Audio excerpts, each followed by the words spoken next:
everyone. I'm Anamika. I'm the co-founder and head of branding and outreach at Reskill. I welcome all of you to the panel discussion on future of work, why technology skills are important. A successful organization is like an ocean, which requires a lot of energy to bring it to boil. And the star ingredient to this delightful outcome is the HR team, who has the tedious job of identifying the rainforest where seeds of growth, innovation, creativity, and success will sprout. With the changing industry dynamics, the role of HR team has evolved. It is no longer the team that hires and fires. In fact, the whole human culture of an organization is cultivated and hinges on the HR team. Today, we have a pleasure of interacting with our esteemed panel of experts in the domain. Allow me to introduce them to you all. We have with us Mrinalini Motilal, Director, India and Global HR, Volante Technologies. With over 2 decades of experience in the field, Mrinalini's expertise lies in the relationship building, strategic and operational management, learning and development, as well as talent management. Welcome, Mrinalini. Next, we have with us Brilliant SK, Chief People Officer, Times Pro. Brilliant is responsible for people and process strategy at TPL. In addition, he is a senior mentor supporting the operations and quality team. He is also an active member of Toastmaster International and has served in various leadership capacities. He is also a Gallup certified strength coach. Welcome, Brilliant. Thank you. Now thank you. We have with us Smita Chaudhary, who's heading the Department of Human Resources at Flame University. Smita teaches undergraduates and postgraduate business management programs. She takes courses in the areas of leadership, change management, team building, HR analytics, people management, and organizational development. Smita is a doctorate in organizational behavior from Indian Institute of Management, Calcutta. Her thesis explores the cognitive, emotional, and behavioral response to the partner opportunism in client-vendor relationship. She is also a certified Hogan Leadership and Personality Assessment. Welcome, Professor Smita. Thank you. Thank you all for joining us today. So before we start the session, my first question to you is something that is weighing very heavy on everybody's heart. So what should we get up with given the current massive layoffs? What is your, Mrinalini, I would like to hear it from you first. Hey, thanks for the very good introduction, Anamika. As you said, it's a very heavy question to start with, but very interesting as well for the community who has joined us today for this session. As companies realign business groups and roles to navigate the economic downturn successfully and move forward in a more entrepreneurial and focused and urgent manner, the focus of talent acquisition strategy in every company will take a gear shift towards hiring for critical roles and retention of talent during this time of massive layoffs. Amidst this wave of large layoff, as the HR leaders, we need to build talent acquisition strategy to capture high performing talent and yield long-term business results. These are our targets. So to set up the strategy should focus on creating a high compelling and relevant employee value proposition, building employee morale, and incorporating flexibility. An employee value proposition embodies and organization values. Maybe I'm talking too much of theory to it, but just to give an opening realm to understand what is employee value proposition, that is an organization values, culture, and workplace environment. So this offers every candidates the right talent who has to have the right balance between the experiences, benefits, company values, and growth opportunities when they join a new role. Also, attention to talent brand building and communicating a strong and authentic message around why we are still growing to the employees or why we have decided to pause, and the marketing influences employees' decision to stay or join the organization. In all minds of those who joined the session today, is my career a threat? Entering the workforce or navigating a career transition during a recession forces you to think completely different about what is possible. A recession does not mean that you have to give up on a career or even put it on hold. Please note it down. A recession does not mean that you have to give up on a career or even put it on hold. It just means your career trajectory is likely to going to look a bit different than others or than you thought of yourself, and that is okay. Prepare yourself to get started, upskill and reskill your talent. As always, I say to the student community or the new fresh graduates who comes to our organization, recession is a temporary tremor in life, whereas your career growth is a permanent pillar of life. Right. Thank you so much. Oh, how do you perceive it, Brilliant? So I think it's like pushing me into a well where everyone knows there is no right answer. And every theorist, every so-called greats would say these are the ABCs of what you should do. I would take a U-turn from there and I would say these are the UVWs that you should be ready about. U is understand. One, reality of life from a campus to a corporate is very different. What you believe is right when you come into the campus, come into the corporate may not be the reality. There are dynamics, including environmental changes, governmental policies may change. So you need to understand that change is the only thing that will help you survive and then thrive. One of the most important element for me, which I also encourage every learner in this journey, is to continuously add value, not just to yourself, but to the skills that you have. In a sense, what you're doing is you are letting the organization know that I bring value. If there are 10 people in the company, I am the one who can give you that slight edge over the others. If we continuously add value to what we do, I think it can be a cakewalk, understanding what it is.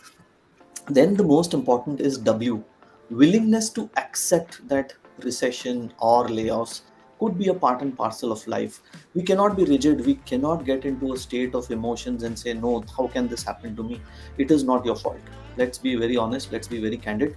Organizations, in some context, made a mistake. They overhired.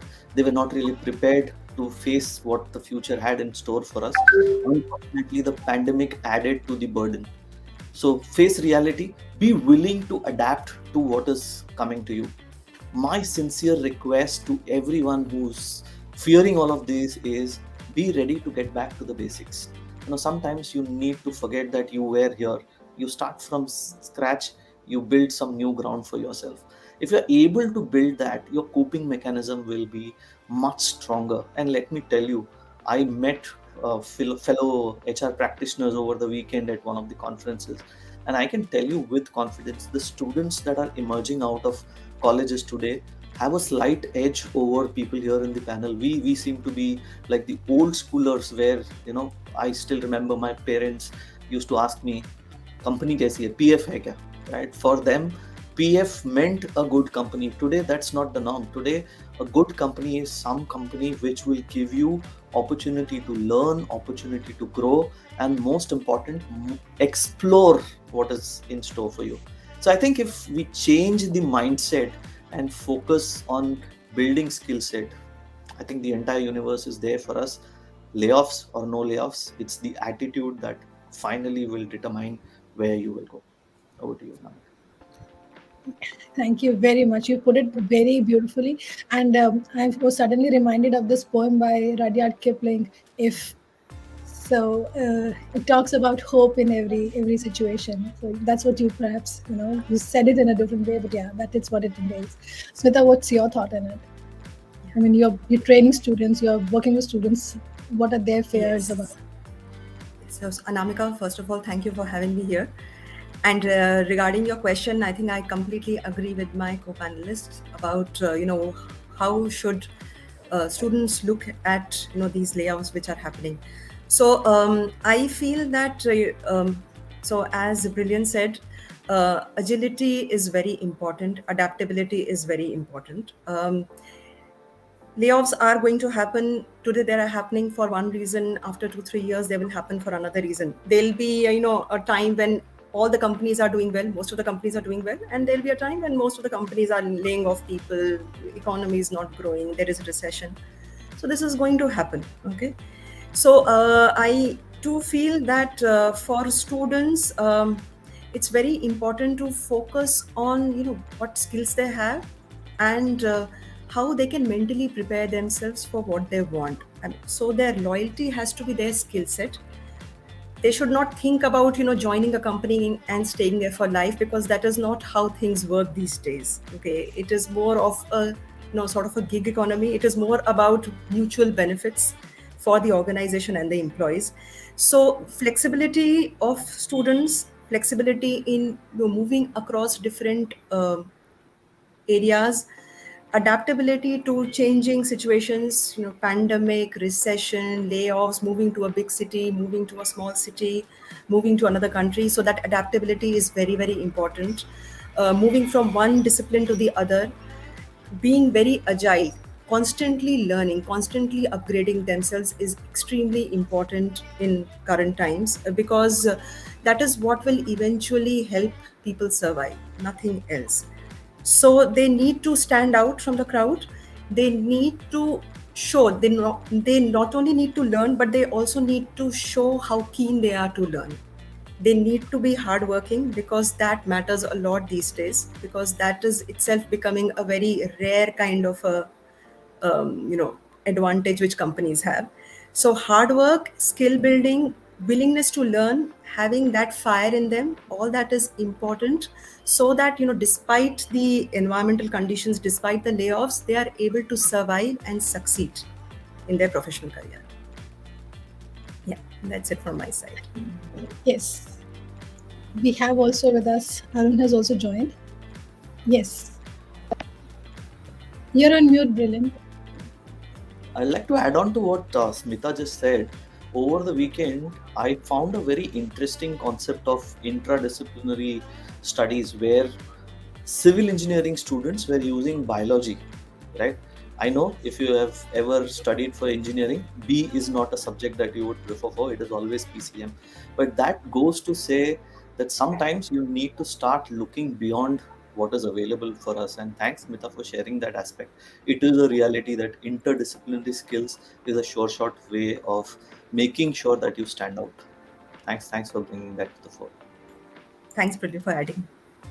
So this is so true. So of late, the universities also have started adding a lot of tech and non-tech courses together as a in an attempt to make it an interdisciplinary, way forward for the students. So I met somebody. This girl was studying for her BTech, but at the same time, she was pursuing dance as her minor, and she used that physics to study some sound waves. There was a complete thesis that she was writing on. It was brilliant. I never heard it in my time. It was never like that. Yeah, so it was like really good. So I'll quickly introduce our fourth panelist who's just joined us today. We have with us Arun Paul, HR Head, Orient Innovation. Arun is a seasoned human resource professional with over 2 decades of experience across a range of diverse businesses, geographies, and culture. His expertise lies in thoughtful management of the intersection of strategy, talent, and organization culture, with extensive outcome in organizational effectiveness, talent management, succession planning, and leadership development. Arun has a track record of exceeding performance goals, remediating underperforming units, accelerating product velocity, designing change management programs via new structures and initiatives, and driving engagements and performance of talent. Welcome, Arun. So, a little trivia: Arun has been on road since morning and has been kind enough to find a place and join us. Thank you so much for doing that. So thank you for that introduction. Really appreciate. And am I audible? Yes, you're audible. All right. So, like you said, I was on the road. Though I reached on time to join, there was an internet outage. So, and there was no, I mean, I'm on a hill station and little remote. So that's why I could not really connect. My sincere apologies to all of you who are listening in and to the panel.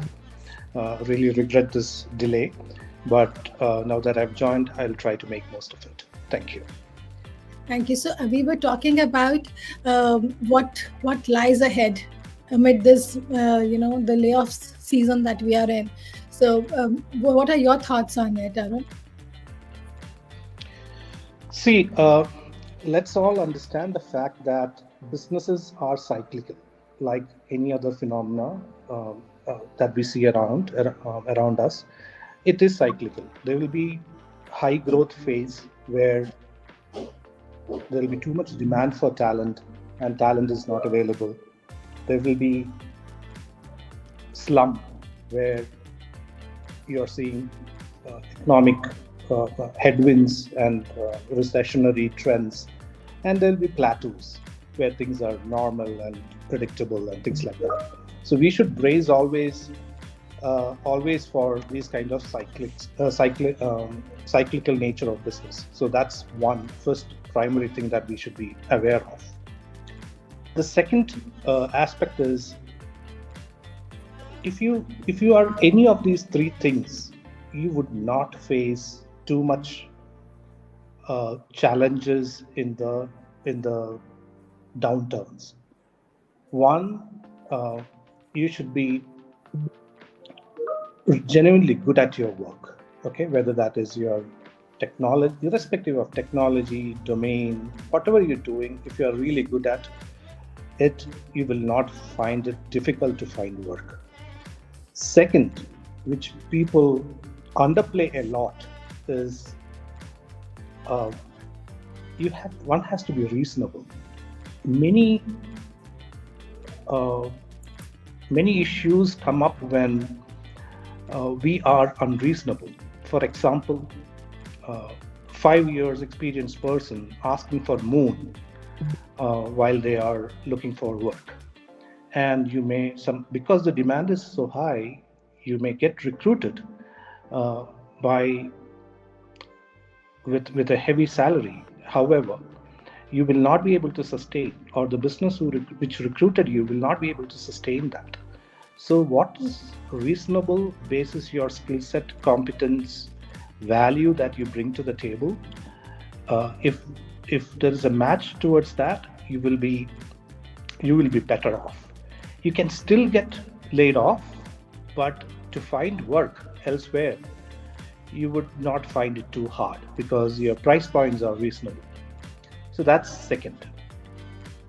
Third, from an India context perspective, globally also this is important, but from an India context perspective, a lot of people, especially in the tech world or any other specialized knowledge field, people get carried away by the specialized knowledge that they have, and they neglect softer skills, or which you call as the typical success skills required for jobs in future. So try to develop these softer skills, and that'll help you through. So if you have these three things, one is be good at what you're doing, second, be reasonable enough, and third, pay attention to your softer aspects, then you will be less impacted by downturns. Otherwise, we cannot wish away business cycles. It will happen. It will continue to happen. All what we can do is plan and prepare well for things which are in our control, which is the three things that I mentioned. Hope that makes sense. Absolutely. So nice that you brought up the idea of soft skills, because that's something that I think we have forgotten completely. And just because we have good tech skills, we assume that we are entitled for, like you said, an unreasonable amount of salary or this attention. Yeah, thank you for bringing that to light. Yeah, so I'll now proceed with the harder questions. So Mrinalini, I'll come to you first. So you've been in this domain for almost 2 decades. What has changed in terms of hiring trends and employee retainability? And has it been a smooth transition? Very interesting, and I would be happy to pick this question, Anamika, because this is a huge change at the start of the 2000s, right? Sharing a job description in a job portal or recruitment agencies used to be very effective and would lead to a hiring cycle. But now the companies invest in persona-based micro-targeting as well as programmatic talent resourcing in order to capture attention of the right talents. At the first decade of the 2000s came to a close, broadened to realize the significant shift in the hiring trends. Although the fundamental onboarding procedures have remained more or less the same, there has been a remarkable shift in the approach. The hiring mechanisms may look the same, but everything that surrounds the actual talent acquisition procedure has immensely changed for a good. Let me talk about a few factors that turned around the hiring trends in the last 2 decades. The first and foremost is the digital and social platform. We all know the internet has completely revolutionized the job recruitment and onboarding culture. With the increased traffic on the social media, there is an intense competition growing among the companies competing for the attention. Before social media, the reach of both the recruiters and the job seekers was very limited. Mostly what we would have seen, ads were given in the newspapers or trade magazines. Unlike today, when a large proportion of hiring is done through social media platforms such as LinkedIn, it has increased the influx of talent. And the next important thing I would like to touch upon is culture fit. In the 20th century, most job seekers gladly accepted jobs with high salaries, good health benefits, without paying attention about anything about the company, especially the culture of the company they would join. But now, this concept has emerged as a new trend, culture fit. It majorly concentrates on bringing the attitudes, beliefs, and values of an individual in line with the organization core values and culture. So we talked about the digital platform culture fit, and now the new skilled workers, as all of our panel members were talking about. It's not like one skill required for a job. Okay, interdisciplinary programs are offered by the colleges. So, in addition to the existing required skill sets for a job, the kind of employees the organizations are hiring today has changed. Along with the key skills, the hiring managers also see to it if the candidates are able to pivot to new learning, new skills, and adapt to changing business environment and upgrade their technology for interviewing. See, for example, the advancement of technology has brought in a big gear shift to HR professionals and hiring managers in terms of time. They save in onboarding as well as the entire hiring process, I would say. Even if applicants have a perfectly stellar resume, employers prefer talking to them personally. Instead of actually calling them in person interviews, the recruiter can easily arrange a video interview, thereby saving a lot of time and money for both the parties. So, scheduling the interviews again. Previously, the hiring process involved engaging in a constant back and forth follow ups with candidates while deciding a suitable time for them to for a skill assessment. And you have to see the required person internally to do the personal interviews. But now, with all the advanced interview scheduling software, a hiring manager is able to better focus on other important things such as preparing the right questions for the right talent, preparing advanced skill assessment tests, much more tailored to the candidate's experience, especially when hiring top tier talents. So earlier, job seekers, when I say earlier, a couple of decades, I mean a decade back, would have to wait for months to hear back from recruiters post their interview process. Those who would not get through were not even informed of whether they have cleared the interviews or not. But now you see, not only they are updated, but they are informed about why they have not been selected or why they have not been able to clear the process. So the level of transparency has also increased between the job seekers and the recruiters. So the hiring turnaround time has been tremendously reduced in the last 2 decades, I would say. And also with the change in the networking platforms in the decades preceding the internet, network would happen mostly at stiff, like say very precise programs, and if one would miss those events, or he or she would have to wait for another event to happen. Now it is completely a different ballgame with social media platforms such as LinkedIn, Twitter, and Facebook. Networking is only a click away. You can go back and look at it at any point of time or upgrade yourself at any point of time. So there has been a prominent shift in the networking pattern, And this does not go to say that the structured events have stopped altogether. But with digital networking, the scope has widened and extended beyond the geographical reach. And also, if you could see a last point to add to this, is job posting websites. Those days, the job posting websites have drastically changed from what we have today. The job search, by bringing job seekers and the recruiters on the same platform wherein they can share their views and experiences. The transparency and the scrutiny that these websites offer keep the recruiters at their toes at all times. So these sites are beneficial for both recruiters as well as job seekers, as it saves time, energy, and money. So, with all these predominant changes that I have mentioned, the hiring process still continues to evolve as technology takes a giant leap forward. And how does it help in the employee retainability? So, while we think formal retention strategy in an organization, it is a bigger investment, and I'm sure it is right for all of us.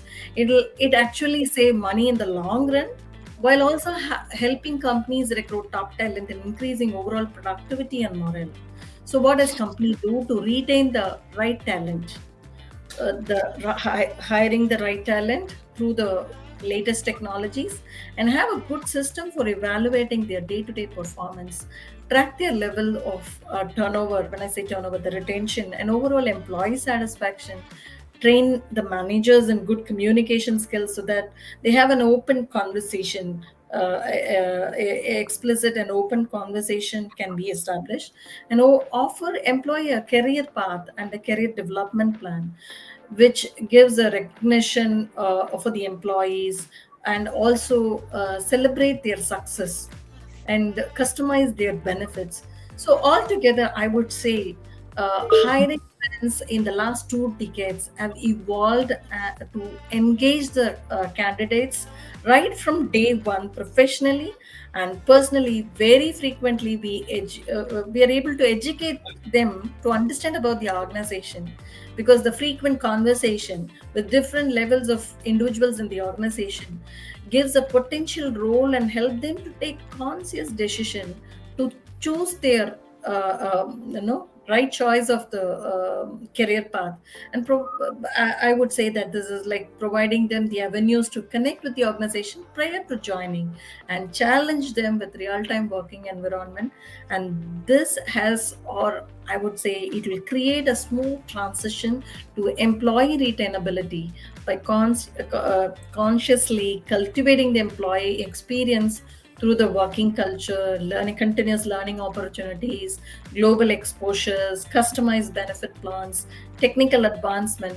So, which all of them plays a pivotal role in retaining the best talent. So, definitely the hiring trends have, the change in the hiring trends has evolved the employee retainability in the organization as well.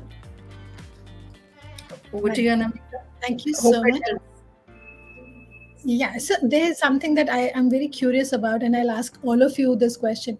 So, does social media really bring about that kind of hiring, facilitates hiring actually? I mean, we've seen so many social media platforms where um, we we can actually see where the work has been done and where the work has been presented to be done.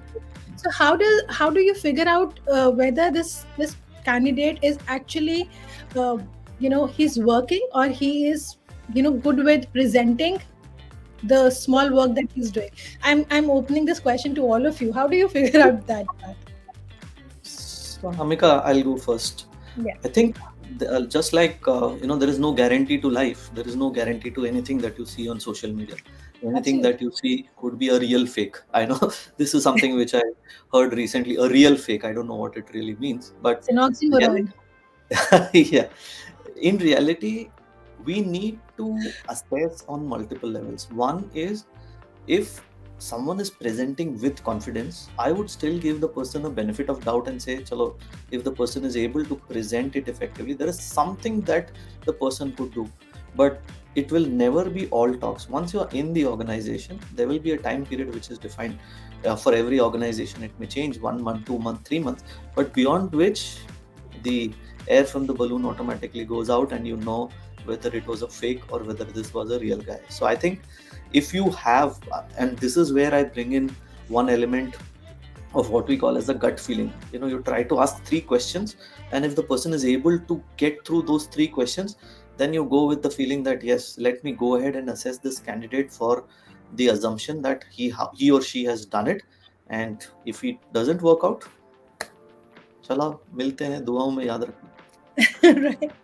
Over to you. Arun, how about you?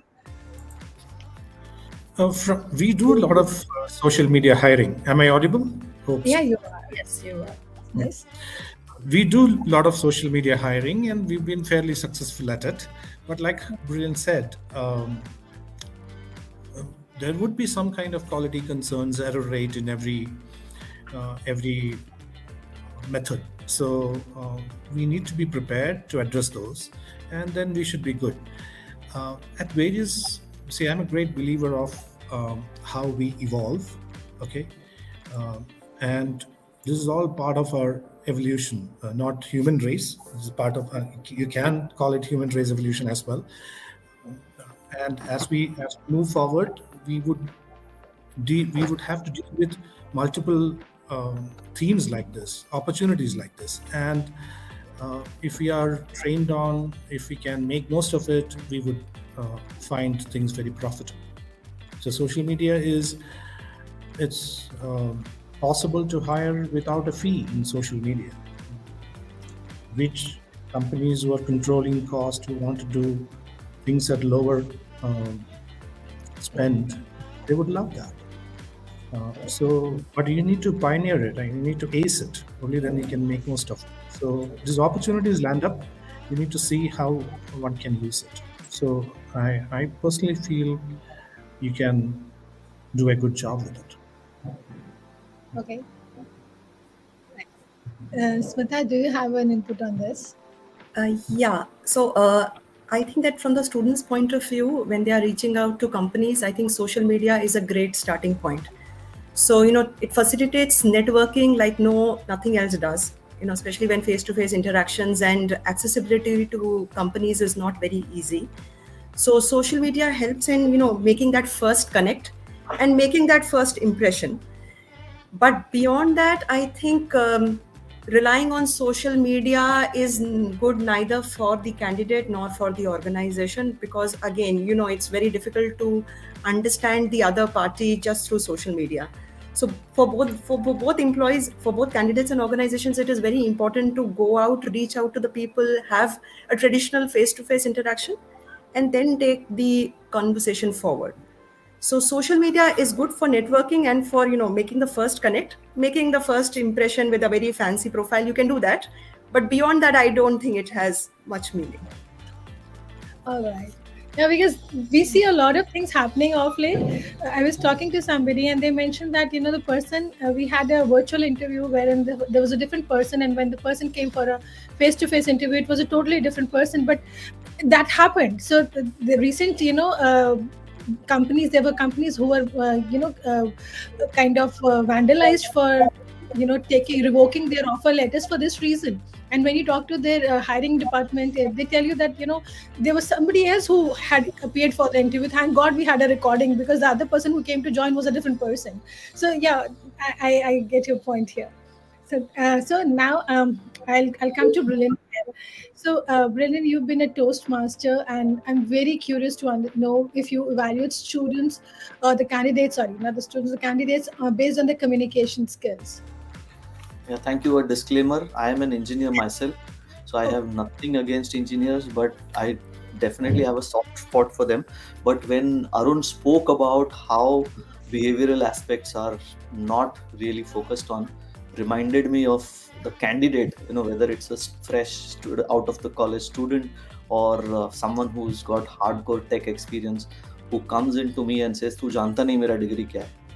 Right? I mean, I do respect them, but before we address this core element, let me tell you some experience. A few months ago, my team went to premium tech institutions for hiring graduate engineer trainees, the best in India. And guess what? The team came back empty-handed, and I was fuming like Gabbar, and I said, तुम 3 और वो 50 फिर भी आ गए खाली हाथ, right? Often candidates have the core knowledge, the tech knowledge, the functional knowledge, but they fail to present it effectively and powerfully. So when it comes to me, if you go back to your previous question on social media also, if the person is able to present it very well, I think the communication comes in handy. And I would tell you something, I would love someone who can effectively put forth. I'm not talking about the language here. Language doesn't need to be English. Even if you're able to put across your point in an effective manner in English, in Hindi, or somewhere where both of us could understand, I think the person is in for me. From an interview standpoint, if I were to look at what will make the candidate sail through, I think I'll use a chemical formula for it. It is called as C3E2. It's not carbon, uranium, deuterium, or whatever it is, but it's about the 5 core areas where I want to assess the candidate. The first and foremost is the C, called as confidence. I don't need to emphasize this, but it starts and ends with confidence. If you have a candidate who comes in with confidence and talks about the work or the project that he or she has done, I think that gives you a sense of the direction in which the person wants to move. Then comes the second C, which is clarity. Nothing beats clarity when you want to communicate. Specific to the point. Unfortunately, Indians, people who really don't want to tell us about what they want to tell us, go creating chaklis and jalebis, which are good during festivals. But when you are telling me something, be clear to the point. I don't have all the time. Right? We heard people in the forum talk about how in the good old days it was so simple, but today you post something on LinkedIn, you get 1,000 profiles. Out of that 1,000, how much get filtered? In my panel on Saturday, one of my panel members, my friend Ashish, had mentioned he screened 9,000 profiles to finally hire 30. I don't need to give you the ratio. That's not. If you are able to bring in clarity in what you want to achieve, what you want, what you have done, and how you can add value, I think that's more of a good sign for me to pull you in. And the third C is conviction. Sometimes we go half-heartedly into an interview. We don't believe in what we are saying or the project that we have done. We do it because किसी ने बोल दिया मैंने किया. What did you do in the project? I was just typing. And if that is the kind of role that you're doing, then you will not let the audience, me as the interviewer or a panel for that matter, cliched as it may sound, you need to have that conviction when you are coming and sharing about what work you have done. Then comes the interesting elements as we reach to the two other elements. One is E, which is expression. When you talk about communication, it's not about impressing the other person. When you focus too much on impressing, you forget the basics, you forget about what you know, and you try to so-called get into tharur language, use jargons, and you lose the essence of communication. I believe personally, if you focus on expressing yourself without worrying about the language, if it's Hindi you're comfortable in, so be it. Understand what works. Make it as simple as possible. If you express yourself very well, I think you create a great impression. And last but not the least is the E, which I personally love to do, is enjoy the process. Interview or any discussion is very, I would say, time consuming and stressful at times. People tend to fear a lot. Interviews should be fun. Many of the interviews I do, normally don't have a technical skill or qualification that I can assess on, because I don't bring that technical expertise. So I get in some elements like a puzzle to solve, right? If the person is able to solve a puzzle, how do they enjoy the process? After the interview, they should feel, yaar, maza aa gaya. That is the feeling that any candidate who comes to an interview should carry forward, because if you have that ability to enjoy the process of expressing yourself, the confidence, the clarity, conviction, all of it put together will give me as an interviewer the comfort that yes, I am willing to bet on you. Let's look at how you can perform. Come in, you have the foot in the door. Now it's up to you to perform or perish. Over to you, Anma. Brilliant. Actually, so this is when you talk about enjoying the process, that's where, when you are talking about doing something as a chore, it comes across as something that's a burden, something, and it reflects in your behavior, your body language. Everything is, impacted by the thought itself. And yes, you brilliantly put down, what you look forward to. And I think this goes to all the selection processes also. I think all the hiring processes essentially talk about the same thing also, that we have to, first impression that we talk about is confidence, and whether the person is clear of why you are applying for a job. Very typical question that we hear from the HR is, why do you want to change? And we don't know why do you want to change. Okay, we need to change, we give fancy reasons, that it was a dream to come to your organization, and the hiring manager calls it a bluff immediately. He says, no, I have plenty of people who dream of being here, so let's do something else. So that's brilliant. Thank you so much for your this remarkable answer. And I'll move to Professor Smita. So you have researched in the domain of organizational behavior. So what, according to you, are the red flags in an organization which need to be acted upon promptly? Because I ask you this question because many a times, like we said, that when we are hiring also, we do look at the profile is very fancy, it's like very beautifully done. Maybe the person also has a gift of gab, he can impress the so-called the new managers and the HR team, they can do that. But when it comes to doing things at work, it is totally a different scenario. So at that point in time, after investing 3-4 months in hiring and then training, and then you realize that this thing has happened. So I mean, what are the red flags, and where should it start? Okay. So yeah, this is very interesting, and I think that's something which all students should be knowing, because college life is very different, and corporate life is very different. So I think the one starting point is uh, just the amount of hard work they are putting in their job. Okay, if they are not putting enough hard work in the job, that is the first red flag. How keen they are, how willing they are, how enthusiastic they are about learning something. Initially, I assume that everything will be a new learning for them. How much effort they are putting in learning that thing, how they feel about doing well in what they are learning. So because from the other side, I have seen that if a student gets into a job which he or she doesn't like, they just want to avoid that work. And I think that they feel that they'll get away with it because they are freshers, but it doesn't work that way. So the hard work is something which is the critical factor. Second thing is that how willing they are to take up more responsibility. So nowadays the organization, jobs are very dynamic, and the more work you take, the more enthusiasm you show, the better it is for the joinee. That is very important. I think that is something which especially the young people, they need to understand that it is not a college, it is not a course which they need to complete. It's a job, and the more effort they put in, the more work they take, and they do it well, the better it is for them in the long run. Third thing is performing badly in what they are doing. Now there can be multiple reasons. Reasons can be from the from the competence point of view, or from collaboration point of view. But if they are consistently performing badly, either they need some training, or they need some training on attitude. So something needs to be changed so that they perform better. Fourth thing is absenteeism. Now, as students, it's okay if you miss some classes. You have a minimum cutoff which you need to meet, but in corporates, it doesn't work like that. You can't be absent because you have wedding in the extended family. You can't be absent because your friend's friend is not doing well, or she has some mental health issue. It's you can't do that unless, of course, it's something very serious.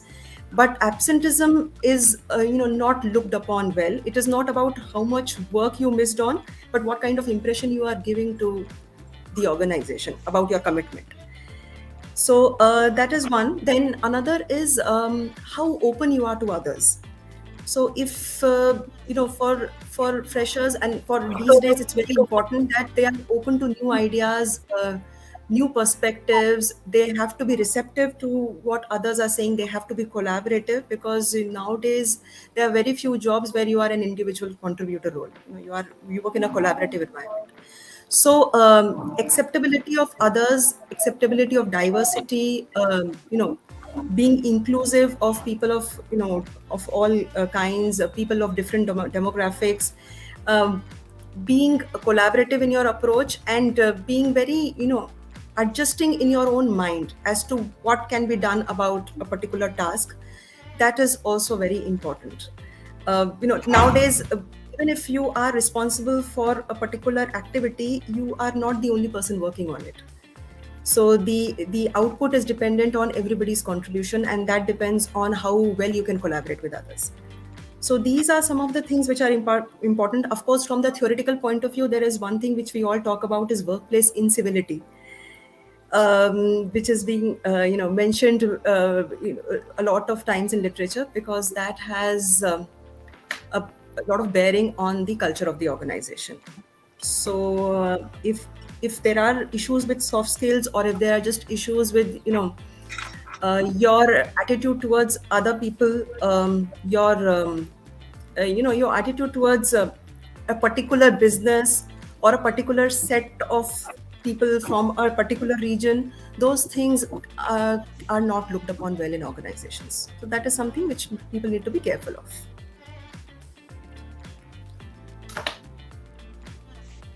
Yeah. Thanks, Anak.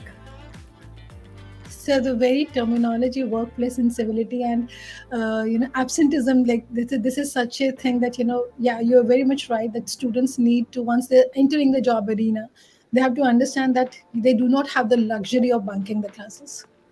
It's Right. like it's you have to grow up and step away from that era of free will.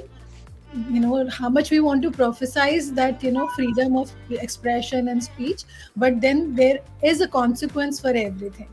So and like incivility that you mentioned, that really is, that's a dampener in any organization. That's the reason why.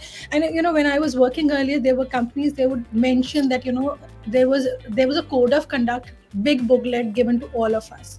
And I would wonder, at that point in time, it was my first corporate job, and I would wonder that what do they think, that we don't know how to behave. And then I realized, yes, some people don't generally know how to behave. So this booklet is kind of their tool to tell them, see, we told you. And this is where you have to bear the consequences, because you've kind of stepped the line many times now.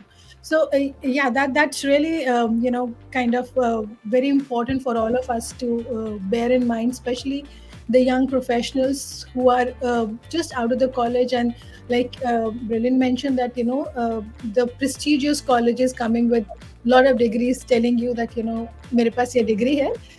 They certainly come with this attitude also, that I can get away with it because I am that qualified, I am that important and indispensable for the organization, maybe for file.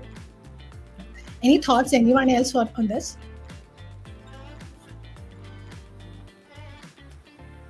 No?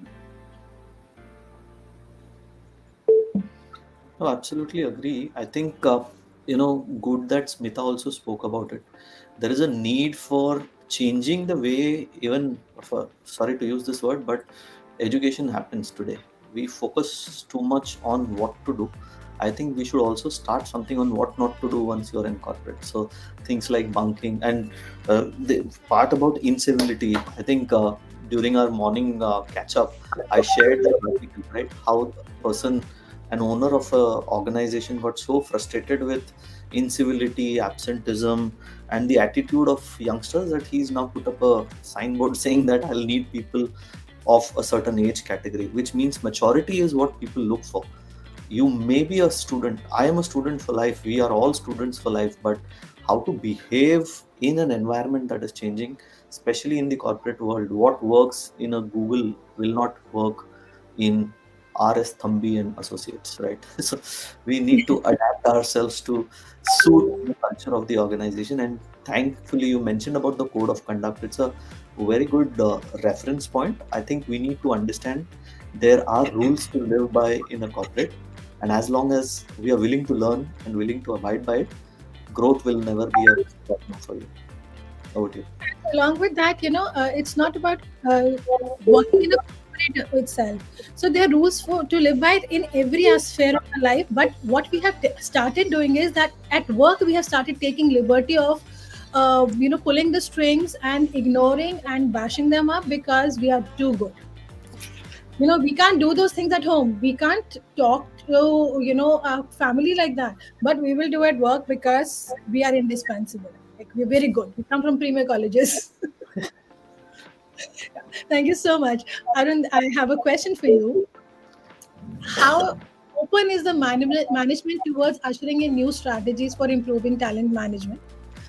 Given the fact that people have this attitude that people are replaceable. How replaceable are they? And versus, actually, can we work towards their development? What is your take on it? It's a it's a long question, complicated one, I guess. So let me let me try to break the question down into 2 or 3 aspects, okay? So that it can be, I will I will take lessons from brilliant and make it simple. Yeah. So first of all, a slight departure in view with the term management. Okay, so management, technically, every company needs management today as well, because in the corporate setup structure, there is defined management. But management running the firm is a thing of passé. I mean, it's gone. I mean, now it's more like leadership at every level. That's what we would like to see and hear more about. So, what should leaders try to do in terms of talent management? While we spoke a bit about discipline, civility at workplace, and taking ownership, I find things have been progressing well today because of information, knowledge, opportunity being all around us, and information not at a limited few hands or with few people. Today's generation or workforce that is coming in is much more aware of what is good for them and how it can be achieved, and they have a definite view around it. I'm not saying everything is perfect, but they have much more stronger view today than the workforce in the past. And for example, my generation. Yeah, I started working in 2000, and when I speak to graduates with 0 to 2 years of experience, they have much more clearer view in terms of what they want to accomplish, what they do not want to do, and things like that. So, when it comes to talent management by the leadership, what I reckon is most important is the leadership should kind of be a catalyst. The raw material is already there with the people. Okay, they have a clear idea of what they want to accomplish. However, the ecosystem, every organization has an ecosystem, or you can extend and call it a culture of progression, culture of getting things done, a culture of growing together, a culture of succeeding together. So that ecosystem has to be built by the leadership. The role of leadership is to be a catalyst to create an ecosystem where people can thrive and people can get to maximize their potential or talent. Once we create that ecosystem, then I personally feel people will thrive and people will do the right things, because they will see around who gets promoted, who gets the bigger role, who gets paid higher. All those information today cannot be kept in closed doors. It's available. Salaries are available in Glassdoor and platforms like LinkedIn, or actually when you go down the stairs, and we call it water cooler conversation, but like at the cigarette, at the pan patti or things like that, all discussions happen around salary only. So people are aware what jobs are important, who gets paid what, and how do you kind of get there. All what we need to is create ecosystem which can actually drive that. Second part is you mentioned people are replaceable, and absolutely, I agree with that completely. Today, with Chat GPT drawing interest levels like nobody has ever done in the last few years, uh, and everybody getting scared that their jobs will be lost to a machine or an algo. That's true. People are replaceable, but every replacement comes with a cost, and these are not small. For an organization to replace a 15-year-old experienced person with another person, with another person is very expensive, and these costs are associated with hiring, training, culture fitment, uh, ability to kind of work as team together with other colleagues. You can hire the best scientist or the best technology person or the best teacher in the world, but if they cannot work together as a team, you don't make it, you don't make progress. So these costs are heavy, and therefore one need to be aware that how one can come around and bridge that gap. So today's talent management, the biggest tool that I have seen is create an ecosystem. Always push people to stretch, whoever is ready to stretch. If leadership can be that catalyst where people can fearlessly take a leap of faith and stretch to the next bigger role, then you develop the person, you create talent pipeline. You will have an organization which is buoyant with confidence, like how Brilliant pointed it out, and that's the way to move forward. So leadership being a catalyst, talent, knowing the ecosystem, and creation of a fearless culture which allows stretch. That is how I would put it together. Yeah.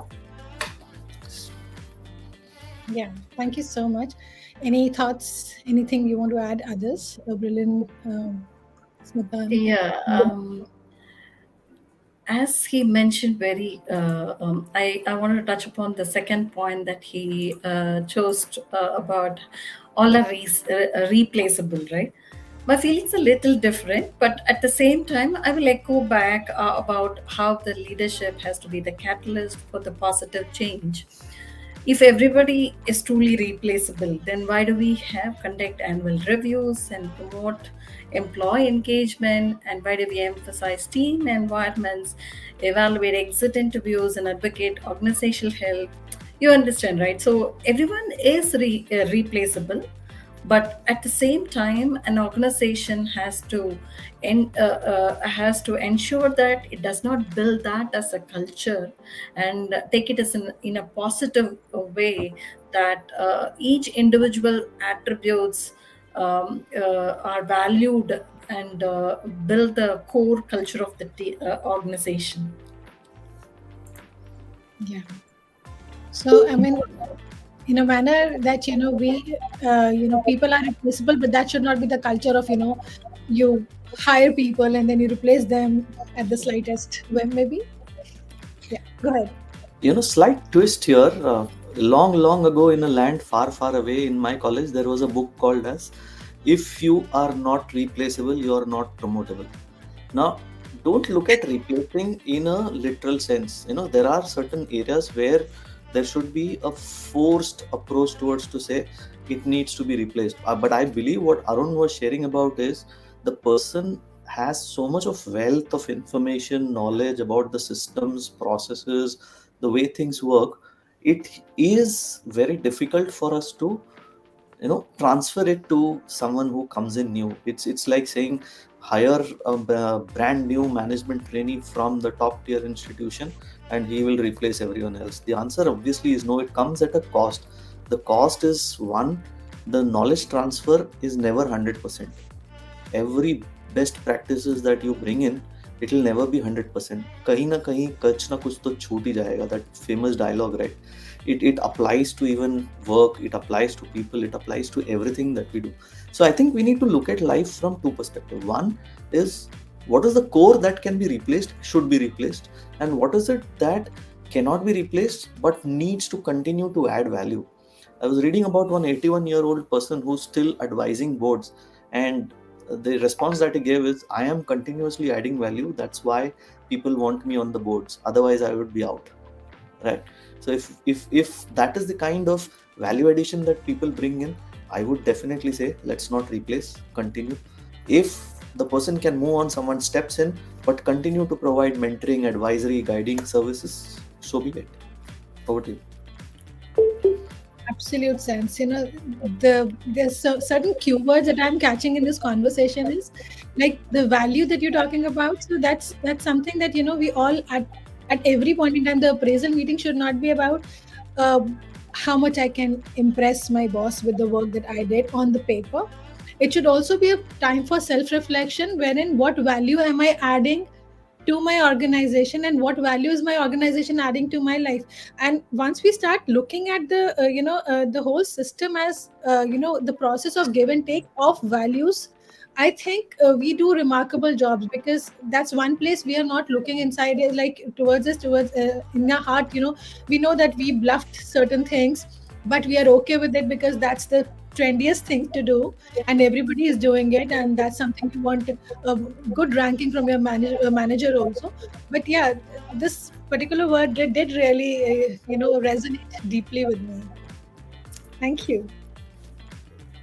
So I'll now move to Mrinalini again. So there's another question for you. So they said, you can take a horse to the well, but you can't make him drink water. So you've been doing training programs for your employees. What has your experience been with your employees when you try to put them through a training program? Is it easy to kind of upskill the existing employees, or sometimes you just get fed up and say, okay, no, let me hire somebody who knows this particular skill instead of banging my head with the existing team? Perfect. See, again, I want to split this question into two. So you gave a very good example of you can lead a horse to water, but you can't make him drink, which means that you can give someone an opportunity, but we cannot force them to take it. So it is very true, especially in the case of Gen Z workforce. It definitely a Herculean task for anyone to force them learn anything out of their interest. So, as a seasoned HR, I always strongly believe not to force people to learn and understand training content through a specific methodology that makes them feel uncomfortable and brings no results. So, as an organization perspective, we opt to create tailored learning programs considering the targeted workforce and the business needs. So, for example, let me take there are no choice in a product organization like us to learn a product and the technology built in to deliver your future works, right? So, that has to be very specific methodology. But otherwise, upgrading that technical skills, applying it into the day-to-day deliverables, or any soft skills requires a freedom of thought, which is promoting individuals to participate in independent or a group digital learning programs, and introducing them to latest topics through webinars.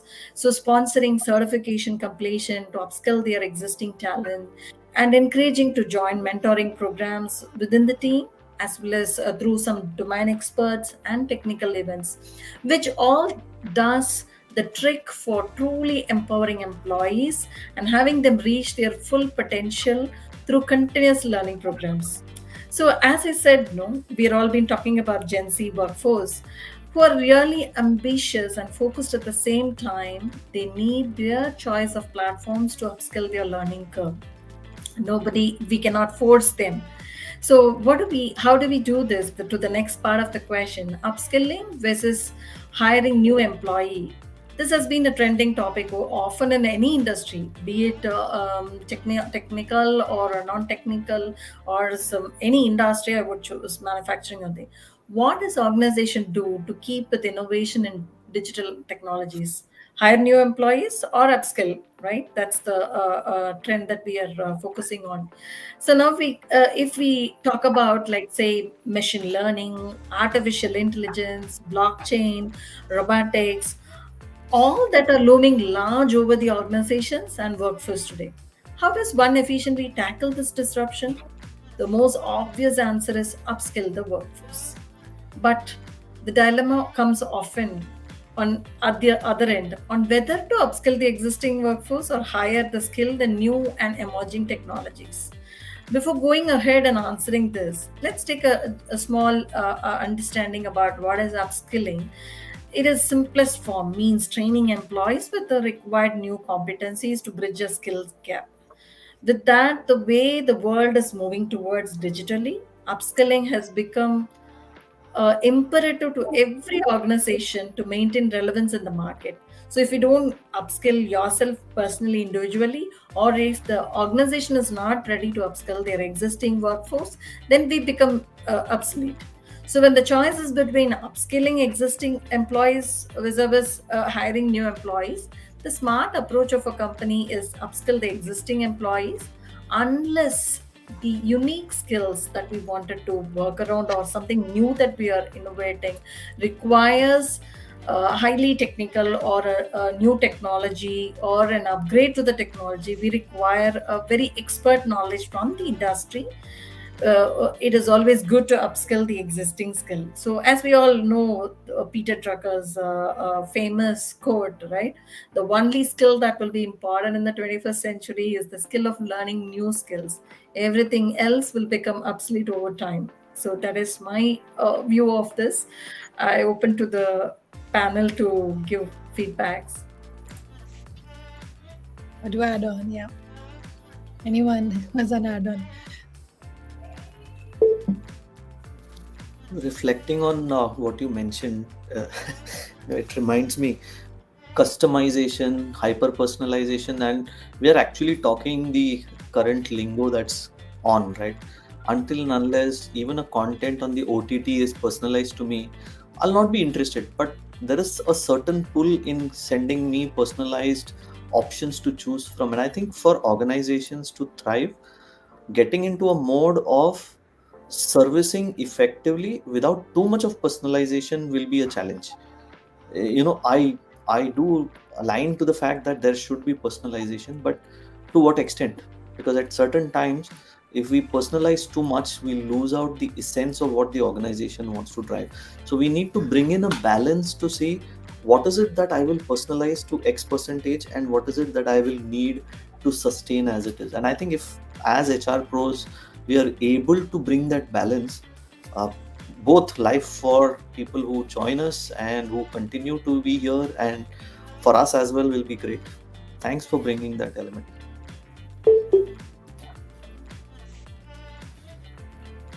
So there is also, when this layoff started happening, and we LinkedIn was full of people posting that they were working for 25 years in an organization, 30 years in an organization, and then they were laid off. So that at that time, this buzz was also there that that the company outgrew them over a period of time, because these people, because they had spent that kind of time in the organization, they decided that, I mean, they're untouchable, and they know everything, and they know the system in and out. So if nobody will touch them, so that's where my question stemmed from. That how difficult is it to kind of upskill the existing employees? Because the major challenge that we face is, once the person is in an organization for 5 years or so, the gratuity ban gaya na, ab gratuity ban gaya hai, now let's, like, we are on the safer zone. So that's the mentality all of us have. Somewhere we have developed, or some people developed it, and but they were shown the mirror, and kind of they became a little cautious about their upskilling, on job upskilling. So that's where my question stemmed from. That everybody was talking about 20 years, 30 years. There were a lot many hearts that were being poured, a lot of kudos being sent for the time spent. But yes, what went wrong? So, we all have traveled in airlines, right? Every time the hostesses or the steward comes in, the most important guideline that is provided to us is पहला अपना mask पहने फिर दूसरों की सुरक्षा सहायता के करें। बारे में सोचें. It means that first you take care of yourself and then you look for others. So when it comes to organizations, it's no different, right? First you have to look at what works for me. And when you mentioned about the ability to upskill, again, it's a skill and a will thing. A skill is something which organizations, we as HR practitioners, can provide through interventions, to learning opportunities.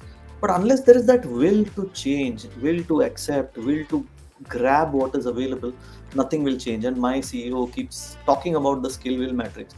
If the person is high on skill, no will, you can't do anything, right? वो कुछ भी Exactly. उखाड़ नहीं, हम कुछ भी नहीं उखाड़ सकते उसे, वो बैठा रहेगा.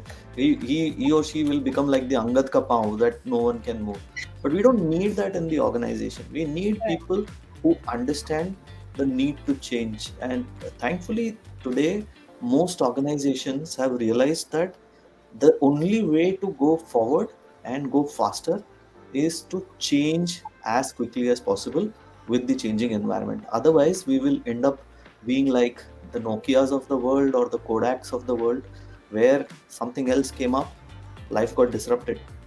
So it needs to be a balance where you say, I will know for sure that there will be 20% of the population who may not be willing to upskill. They may be the so-called non-replaceables, which can continue to be there. Right? When new technology came in long ago, uh, COBOL, Fortran programmers were so much of in demand that we used to pay a premium for hiring them. And I would like, सच में इतना पैसा देंगे हम इनको? But that was the reality. There were very few people who had that skill set at that point of time. Even with the will, training someone who was adept at ASP.NET into COBOL and Fortran was like, you're downgrading me. So there is a coming back to the Mental. mindset, Yeah. right? The feeling that I have the skill set, but my mindset said, I will not come down. But if you are able to grab that opportunity, get into diverse functions, maybe for a short period of time, I think that kind of willingness should be there. That will help you. And this is part of that UVW, willingness. This is one Yeah. of the W that is most important. Over. Right. Anamika, I would like to add one thing here. So I think, if the organization has a learning culture, it is something which would go a long way towards developing that willingness to work. So a learning culture basically values learning of any kind, and you need to have policies and rewards, recognition, which are aligned to that learning culture. If people are motivated and recognized for their learning in whichever field they are interested in, I think that can, that's something which is a more long-term solution and which will help people develop the willingness to learn. Okay, Yeah. So and that is something which is useful for both the organization and the employees. absolutely. So, in my recent trip to Bangalore, I noticed that uh, it has a culture of networking. Bangalore has a culture of networking. People will finish up their jobs at 5:36, and then they will go to an XYZ. And that networking is not about hanging out and partying and all.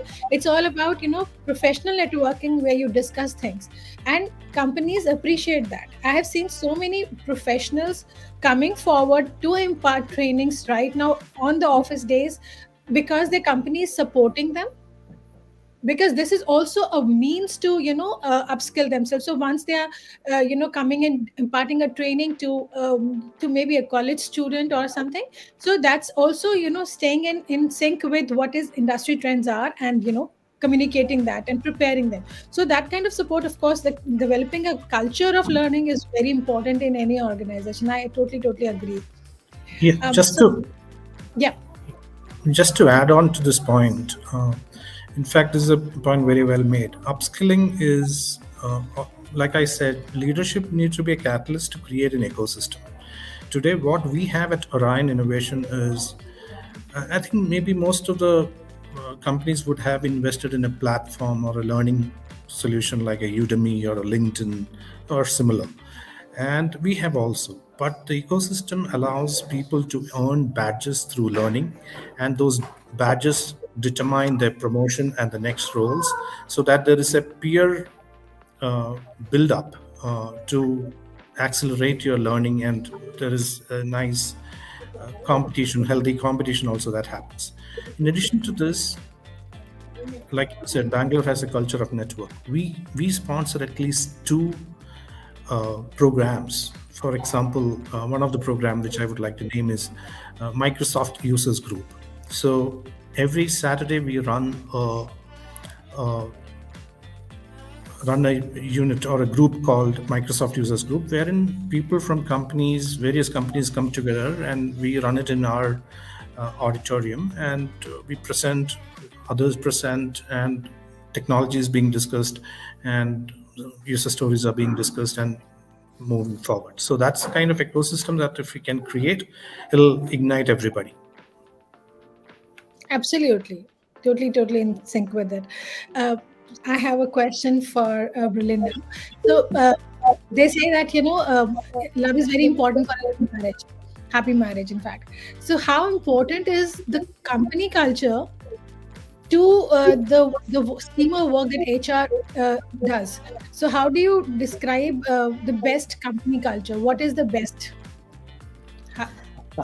Thank you for that reference to marriage. No offense to those who are unmarried, but yeah, the first question that comes to anyone who gets married, one especially in the Indian context, the girl moves into, the first question is nuclear family hai, joint family hai, ya Jethalal wala family hai, and especially whether it is coming from campus, fresh students, or other organizations. Settling in is a tough task, right? You remember our conversation where they asked, Mac milega kya? If I were in that situation, I would say, Zarur milega, khane ke time pe manga lunga. Now, contextually, what I'm doing is I'm trying to give comfort by saying no, but also giving him comfort that I am understanding. So, my answer, if I were to look at it, the Saas Bahu equation needs to be sorted, right? There will be friction, and the end result may be talak, who knows? But it's always a two-way street. If we need to be, in a metaphorical sense, the SaaS or the accepting family, we need to look at the experience giver as well as the experience receiver. Both needs to understand that it's a two-way street, and there has to be something beneficial for both the incumbent as well as the organization. And since you said shadi, the cliched statement that people keep saying is shadi ka laddu jo khaye wo pasta hai, jo na khaye wo bhi pasta hai. So I think some of the non-negotiables for me would be laddu. L stands for learning. They spoke about it. The panel members reinforced on the need for learning, not just learning but continuous learning.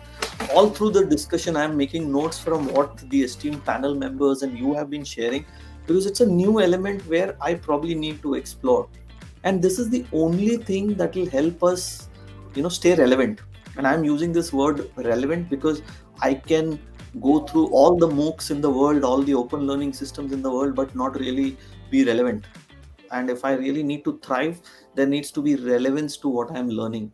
And what was relevant yesterday becomes obsolete today, and tomorrow it's forgotten. When I spoke about COBOL, I'm sure many of them would be searching Google to understand what does that mean. Then comes the A. in a culture, the culture needs to be agile.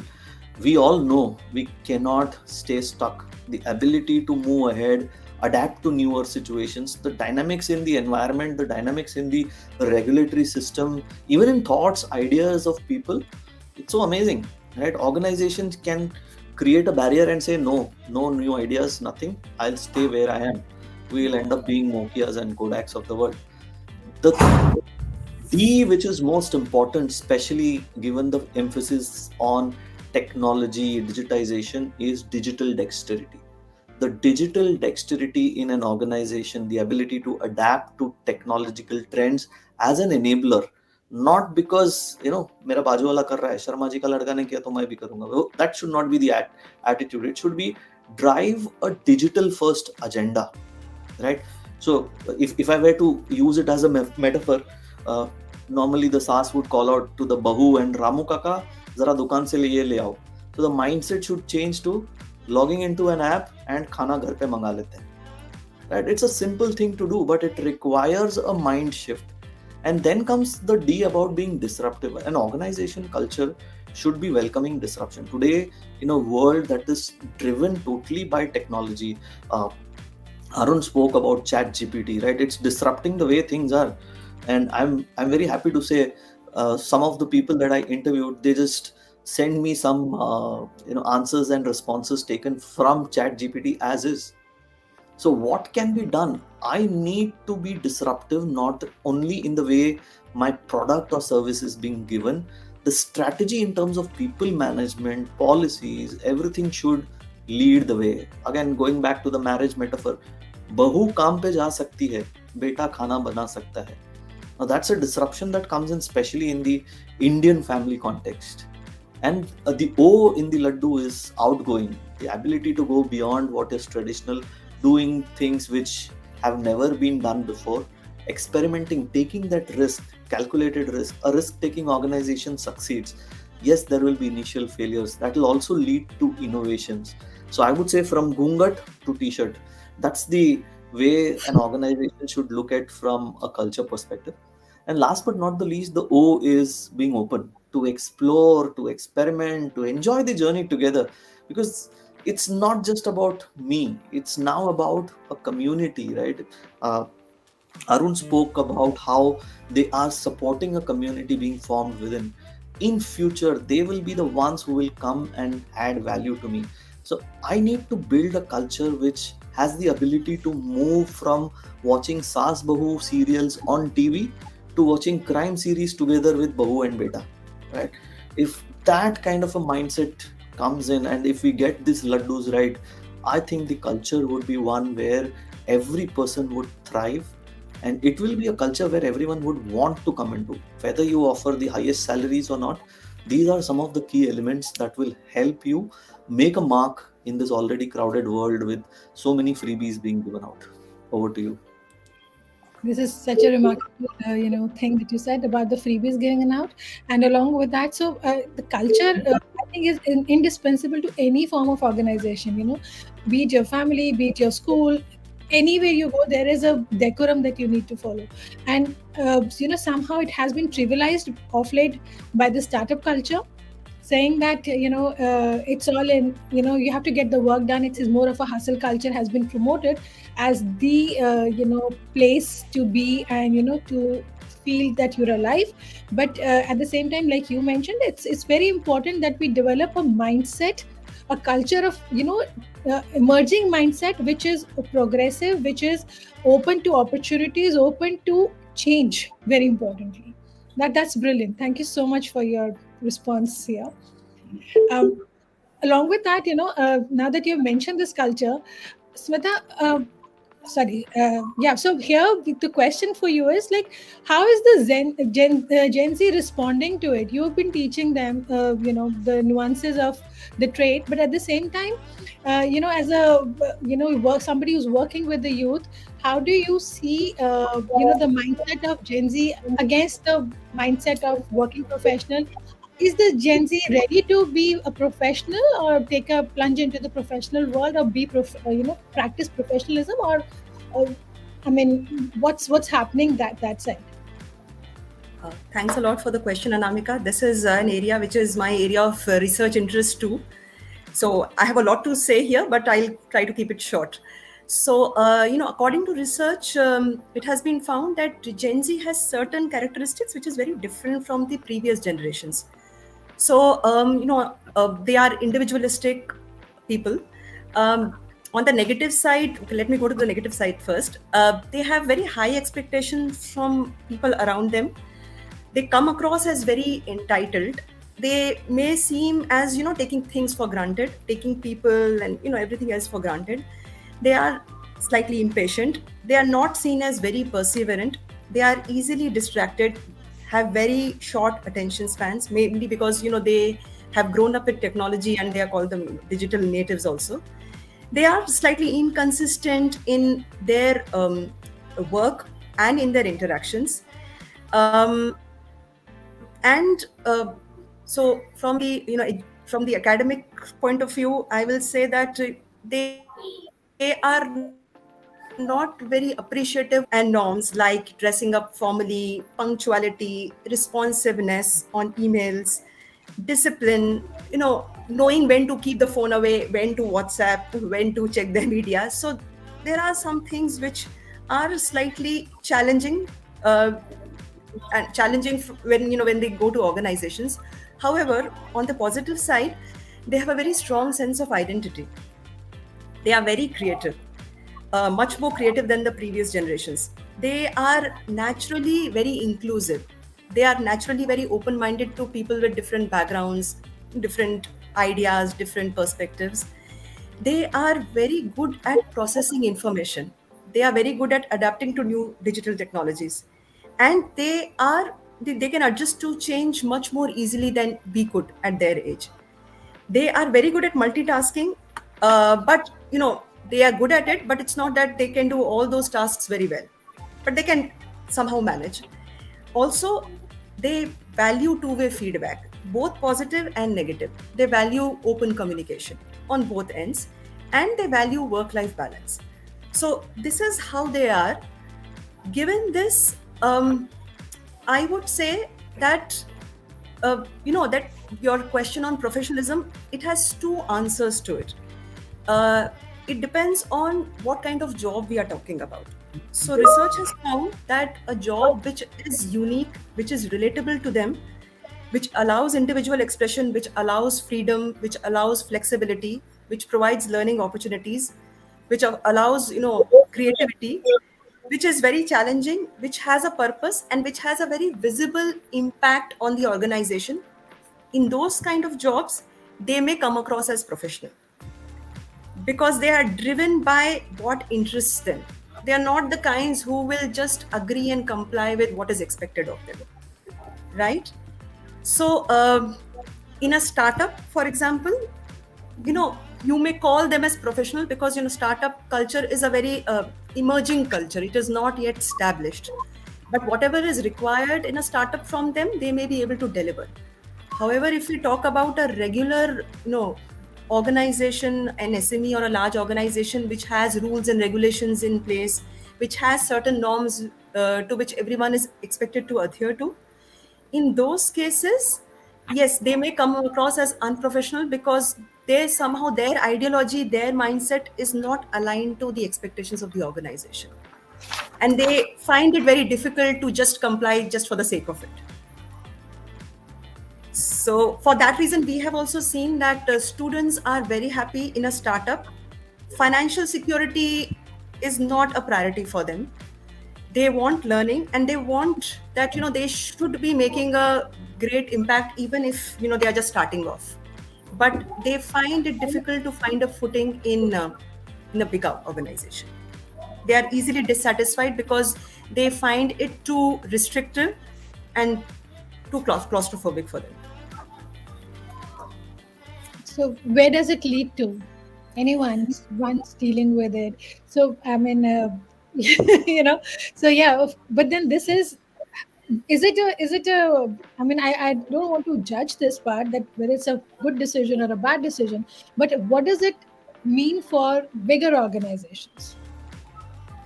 I think bigger organizations have to take that extra, leap to tailor some of their processes, knowing how Generation Z is, because the Generation Z workforce, they don't really care so much. So the organization has to take responsibility of how to deal with them. It won't be the other way around. That is what I feel. Because I remember when in my corporate job, like you mentioned about the timings or the dress code. I mean, it was very clearly mentioned that this is the dress code that you can wear in the office.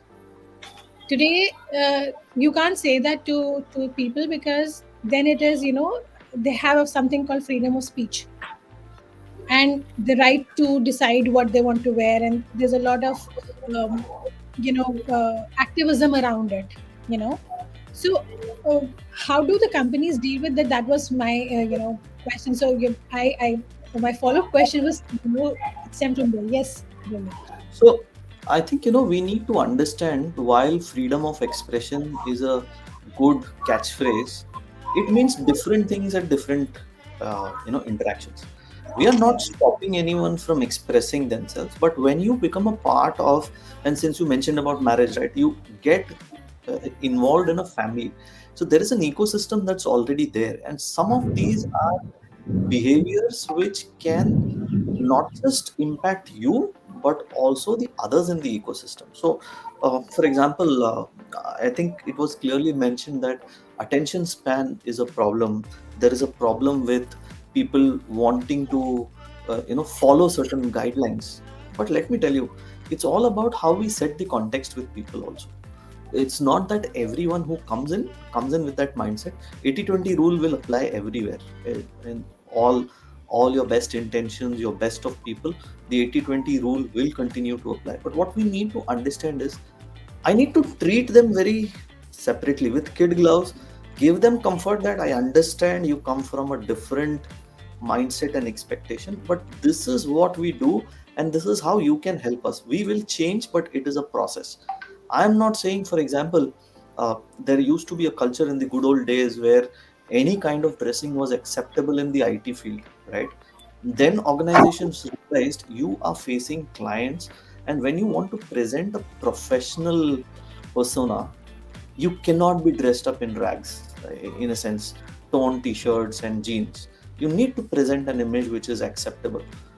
Why does it make a difference is a question which we can continue to debate. Some people would say Steve Jobs always wore turtleneck t-shirt and a jeans, but still it was presentable. Now imagine that the same person coming in ragged jeans and a torn t-shirt, the power of the personality goes down. Yes, it is good that you are expressing yourself, but how does it align to what I want to present myself as an organization? Because when we think of an organization, it's a sum total of all the people that are there, the personalities. So it cannot be one standout. It is not that we are saying that you should be covering everything, but at the same time make sure that you become presentable. So somewhere the effort needs to be taken by the organizations to, I don't know if I want to call it groom them or train them, but make them aware that this is something where life can be easy for us. Outside of work, what you do doesn't really matter. You have your freedom of expression, but at work, this is what expression means. Oh, Right. Yeah, I reckon with what you're saying, because when the IT sector started happening in India, at that point also these companies would hire these candidates, take them to their a yes. particular center where they were groomed for 3 months. And I remember my cousins coming back home and telling that we were told not to wipe our kajal with white towels because it leaves a stain there which is very difficult to remove. And I would wonder that such a small thing and they have to tell you this. They said, but they are very particular that when you're going to a certain place, you represent our ethos, you represent our values, so you have to be so particular about such a small thing, but then it was really impactful. Yeah, thank you so much. Now I'll move to Arun, how do you envision the professional journey of individuals with non-tech background? So we've been talking about tech all throughout, but what is it that the non-tech background person with non-tech background should expect in time to come? Are we going to go obsolete, redundant, irrelevant? No, very, very pertinent question. And let's go back a bit here and see at all points in time in human race, right? As we moved forward, it required different skills. Way back in Stone Age, Iron Age, whatever those ages were, hunting, farming. I mean, programmer would not survive during those days, right? So those skills were required. And when we came to the industrial revolution, knowledge of tools, the entire mechanical aspects of it, those became very valuable. And so that's the journey, and we need to acknowledge the fact that today we are dealing with information era, and we cannot wish away uh, being technology uh, savvy. Yeah, brilliant, I think, told digital dexterity is very important. Yeah, so that's absolutely a must. Arun, just to interrupt, but your video is a little frozen. Could you just switch it on and off again, maybe? Let me see that. It's still the same. I'm so sorry about it. No. Okay, let me continue, otherwise we will run Yeah. out of time. Right. Yeah, so we will look at a recent event, the worldwide phenomena of COVID, right? Everybody moved online. Now, whoever thought education will become digital so fast? My little daughter, who's 9 years old, was doing, watching her physical education teacher doing digital classroom and exercising and teaching them football and cricket and those kind of stuff. So that's where a significant part who never thought this will happen had to completely move digital. So that's the pace at which technology is taking into every profession. Now, taking non-technology profession is not a crime. There are many fields out there which is absolutely brilliant. Songwriting, script writing, advertising, many of those things. But let's all recognize the fact that faster than we ever think, technology is eating into that space. Today, if we want to ace any profession, layering it with technology has become a compelling fact. If you do not dirty your hands with technology, it's not going to be, you will not be top of your game. Somebody who knows the subject as much as you do, but with the help of technology would be able to reach much wider, larger, deeper in terms of his or her customers, and therefore will have a larger win. Every field. Doctors today are not really looking at creating the next big thing. Most of the things have been discovered. How they are trying to create efficiencies through technology and getting it absolutely 99.9% in terms of their diagnosis and treatment and things like that with the help of technology. And so it's there. So my simple recommendation here is, it's not very difficult to learn technology. If you are a non-technology professional, certainly consider it and try to see how it can be leveraged and how you can profit from it is something that one should consider. All right. So in a manner, we have to have a certain level of technology skills for us to kind of sustain, or not sustain, but maybe leverage our existing careers.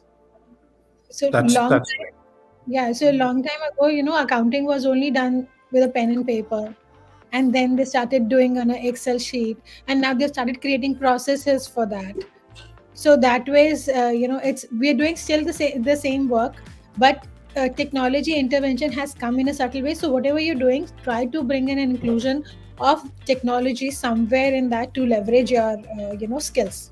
Maybe this is the right way to put it.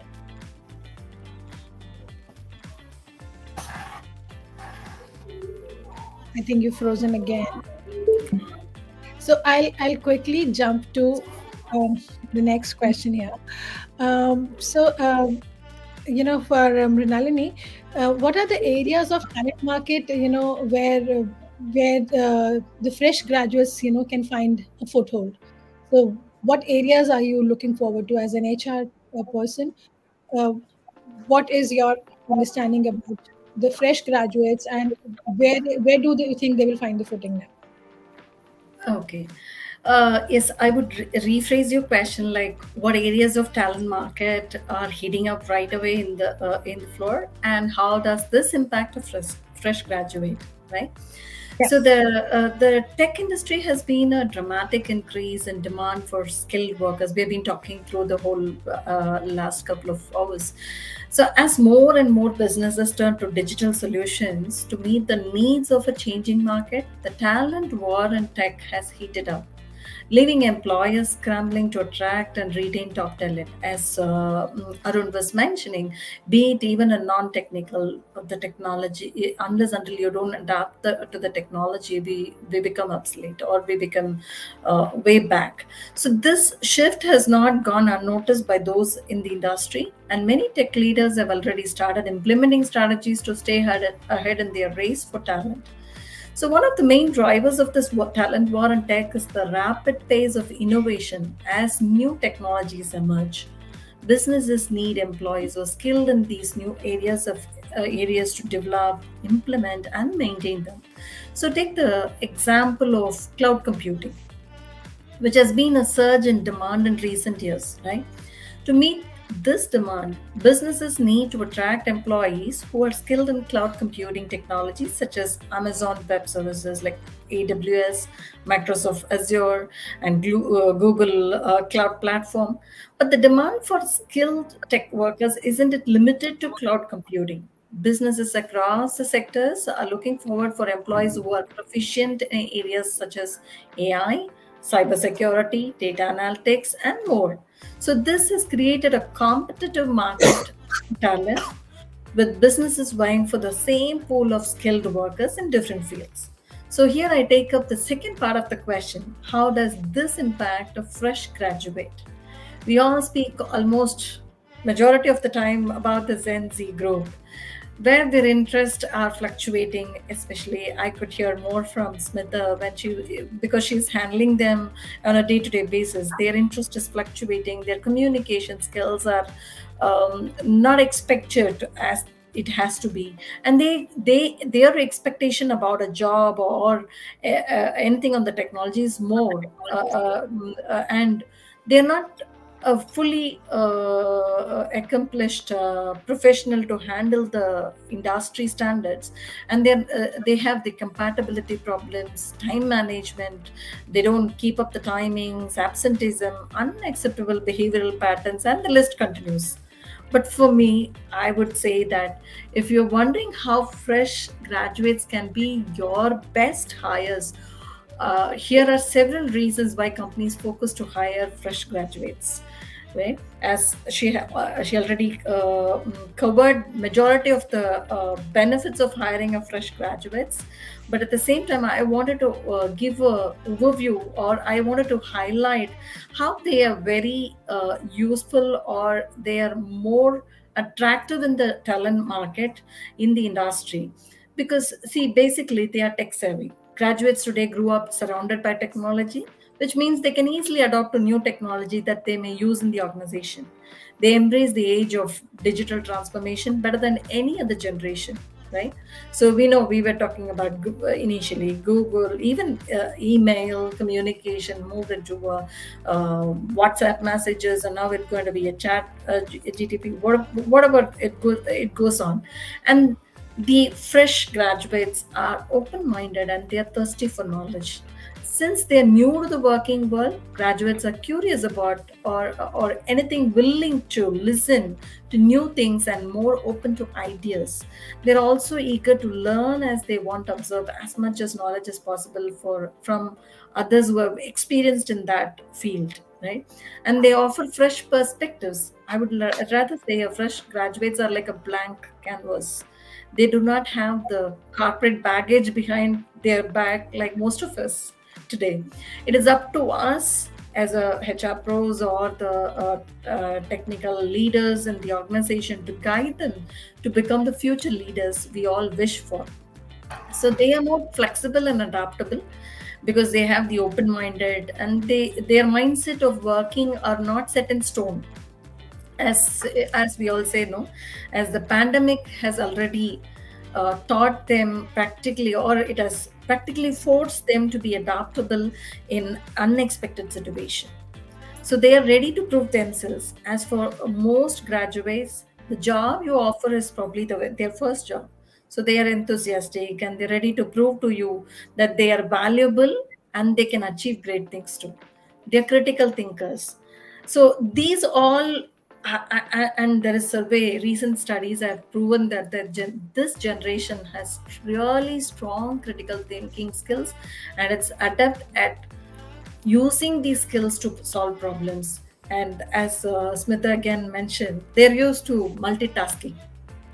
Gen Z is known for their short attention span, so switching between multitask is natural for them.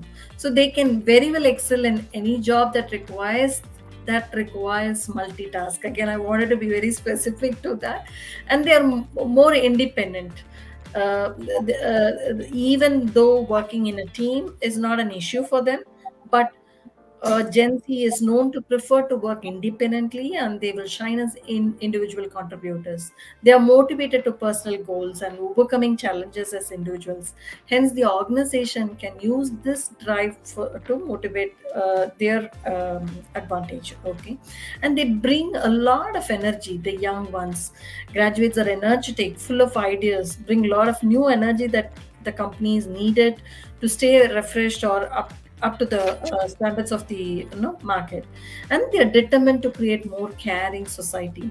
I don't know whether you all accept or not, but that is the fact.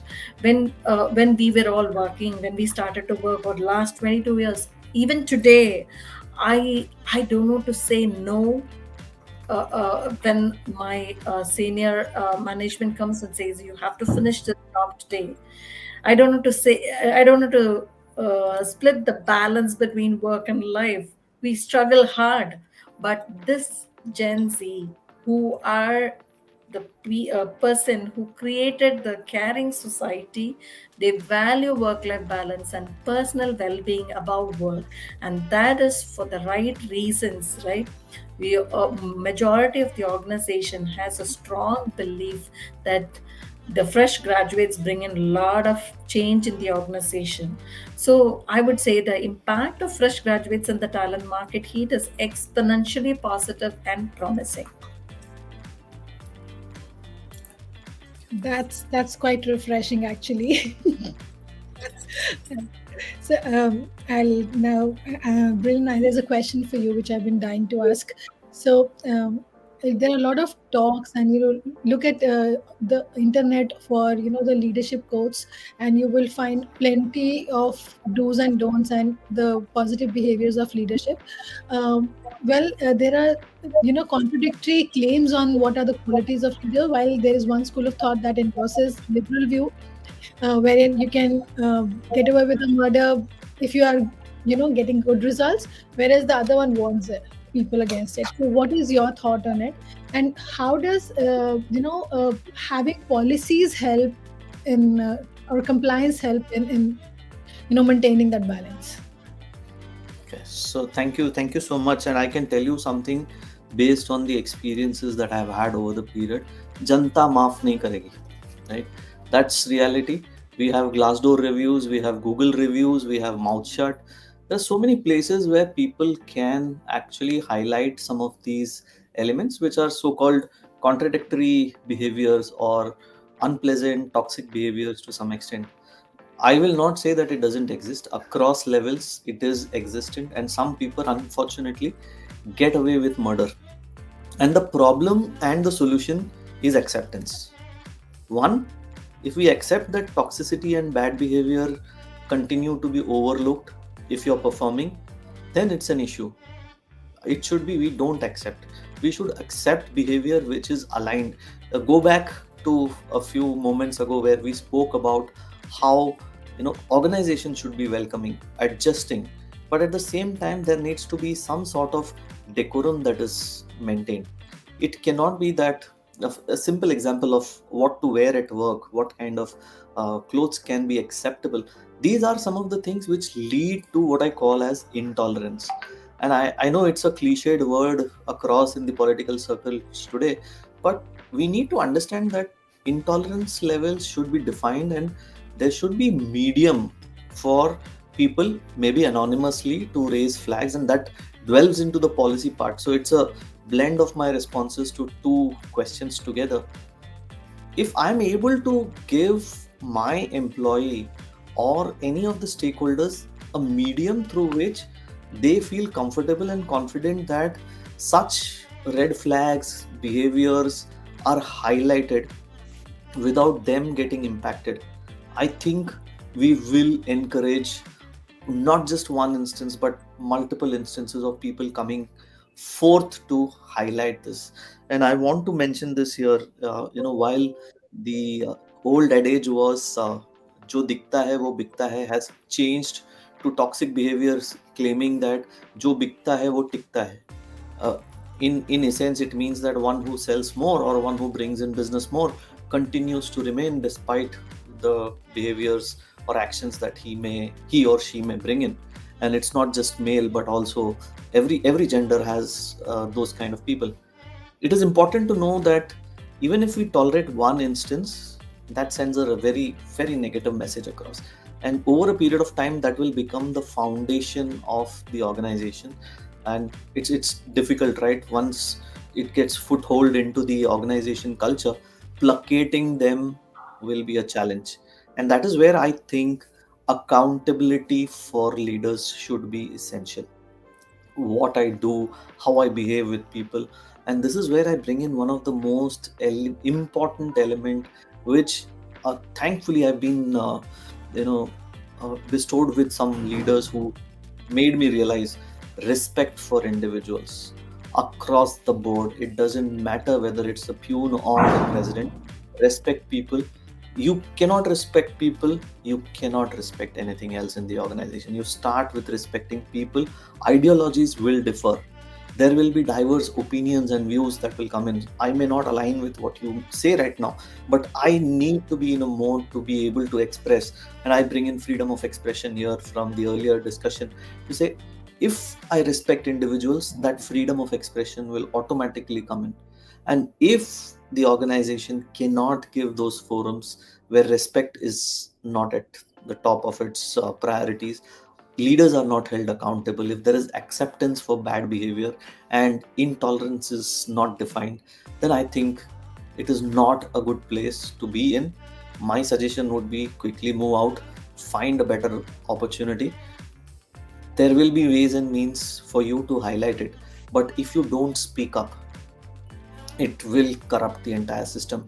And I would like to share something which we did in the organization recently. On about 2 weeks ago, the entire leadership team came together on a panel discussion mode where we discussed about kinds of behaviors that will be accepted, which is not accepted, what is the redressal mechanism, how anonymity can be maintained. The idea was to reinforce the fact that yes, we know there have been certain spurts of instances where bad behavior have been unnoticed because no one reported it. So when we spoke about it, guess what? Inbox, we had a couple of mails asking about how do I address this. And that's what the organizations need to do, hold people accountable for their action. And it starts with the leaders, and it needs to drill down to managers, it needs to drill down to everyone by the entire ecosystem. Over to you. Brilliant. I mean, this is something so on point, considering the fact that we were right from the childhood we have been taught this thing also, that difference of opinion should never change into disrespect. Something that we've forgotten, I think, when we come to work, we kind of tend to forget this particular basic lesson that was taught to us at home, that you can have a different opinion, but that does not translate into disrespect for anybody. And yes, it is very important to allow people and to give people the voice to kind of raise these things also, because you know eventually it goes on to spoiling the whole organization, because if one person knows that okay, we can do this and get away, then the others also start following the lead in some time, and that is where the whole corruption begins. Thank you so much for this response. A quick question to Smita now.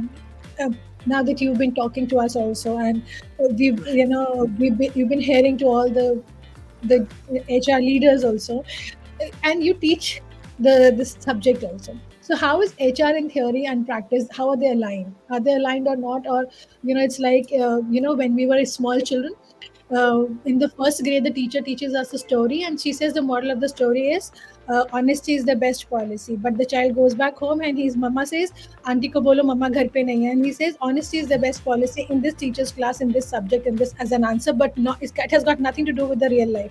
So how is HR, in policy and in practice? A great question, Anamika. And I think we teach theoretical HR, but we try to bring in the practice elements, through our own interactions with students. So the theory of HR says that, I'm just sorry, there is a lot of thunder behind me. You must be hearing that. So the theory of HR says that, if the recruitment policies are well designed, well executed, if, the compensation policies are in place, if recruitment, selection, performance management happens right, if training and development is given in a certain way, everything will work out fine, and we'll be able to, recruit, develop and retain the right talent, have the right people for the right jobs, get the maximum performance from them, keep them engaged, keep them satisfied, keep them committed to the organization. So this is the theory of HR. But I don't think that is what happens in practice. That is a hygiene factor. Of course, that is very much required. The technology and the execution of the different HR processes. But over the years, what I have seen, and I think my co-panelists will agree, that there are some things which are very important which we do not teach in HR.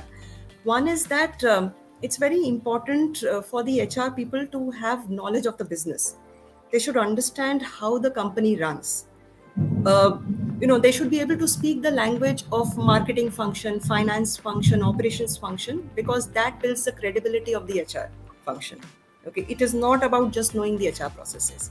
It is not about just knowing about how to keep employees engaged, but it is all about understanding that how these things relate to the rest of the organization and what difference they will make to achieving the goals of the organization. Second thing is practicing of strategic HR. Now, we do have a course on it, but it is something which is very difficult to teach. It is something which is easier to execute when you are actually in an organization. Strategic HR is very, very important because that is eventually the purpose of HR. Unless all your HR processes are aligned to the organizational strategy, they would not be very effective. So understanding the strategic part of HR and how your HR processes are useful in achieving the long-term goals of the organization is very important.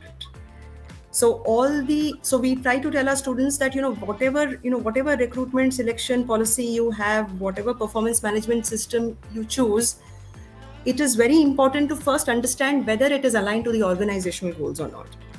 And I do not have any statistics to prove that, but theoretically, frequent layoffs have a lot to do with lack of strategic HR in the organization. Third thing is connecting with people at an emotional level. So that is something we really cannot teach, but we try to keep telling our students that it is very important to connect with all the people in the organization at an emotional level, because then only the trust will develop. It's only when people trust you that they'll be willing to comply with whatever policies you lay out for them. It is very important to understand people, connect to them on one level, and understand what their needs and expectations and challenges are. Because depending on their level, depending on their function, the needs and challenges may differ. So unless you talk to people, you will not understand that. You can't have just a top-down view. A bottoms-up view is also required. Fourth is agility, which is a requirement everywhere. But of course, HR needs to be, very, very agile. And they have shown agility during the pandemic. So this agility is very important for them to, adapt to whatever environment is around them, whether it's internal or external. Fifth is mentoring new generation. So your last question, also included a section on what can be done about it, which I didn't answer. So the fifth one is mentoring. It's very important for the HR to be able to mentor the Generation Z and to train them on what is expected from them and why it is expected from them. so that they are intrinsically motivated to change themselves and add value to the organization. Over to you, Namika. Perfect. Thank you so much. So there's a last question that I have for Arun and for everybody, as a matter of fact. So, though everybody is talking about layoffs and all that, we're also witnessing a culture of voluntary turnover. Where are these people going? Okay, so let me try and answer that.